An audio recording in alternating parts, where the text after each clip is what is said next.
আপনারা জানেন যে মর্মান্তিক একটা ঘটনা ঘটে কাপাসিয়ায়, যে হাজব্যান্ড কর্তৃক তার স্ত্রী 3 সন্তান এবং তার শ্যালককে নৃশংসভাবে খুন করে, যেটা অত্যন্ত মর্মান্তিক। আমরা আমাদের ঘটনার পরপরই 3টি টিম বাইরে অভিযানে নামে। আমার ডিবি টিমটি যায় গোপালগঞ্জে এবং আমার থানার যে জেলা পুলিশের টিমটি আয়োর নেতৃত্বে সেটি চলে যায় আপনার বেনাপোলে, যে সে যাতে বাইরে পালিয়ে যেতে না পারে। ওইখান থেকে আর মোবাইলটা তো আমরা ট্র্যাক করতেই ছিলাম। এই মোবাইলটা আমরা উদ্ধার করি মেহেরপুর থেকে, একজন বাসের হেল্পারের কাছ থেকে। তাকে যখন আমরা জিজ্ঞাসা করি, সে তখন জানায় যে এটা আমি পদ্মা সেতু থেকে পেয়েছি। সাথে সাথে আমার টিম পদ্মা সেতুতে আসে এবং ওইখানে পদ্মা সেতুর যে ভিডিও ফুটেজগুলো আছে আমরা সেইগুলো নিয়ে বসি।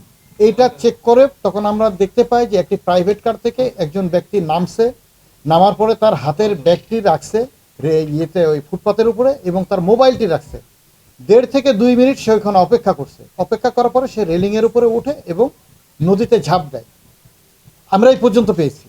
পরবর্তীতে এই ফুটেজটি আমরা নিহত মানে ডিসি শারমিন, তার বাবা অর্থাৎ মামলার বাদী এবং বাদীর 2 ছেলে এবং তার আত্মীয় স্বজন 8 থেকে 10 জন, তাদেরকে আমরা এটি দেখাই। দেখানোর পরে বলি যে এই ব্যক্তি ফোরকান কিনা। তো তারা বলে যে তার মতো মনে হচ্ছে, বাট আমরা শিওর না। পদ্মা সেতু থেকে নিচে একজন লাফ দিয়েছে, এটা সত্য, এটা ভিডিও ফুটেজে দেখা যাচ্ছে, বাট এই ব্যক্তি যে ফোরকান এটা এখন পর্যন্ত আমরা নিশ্চিত নই।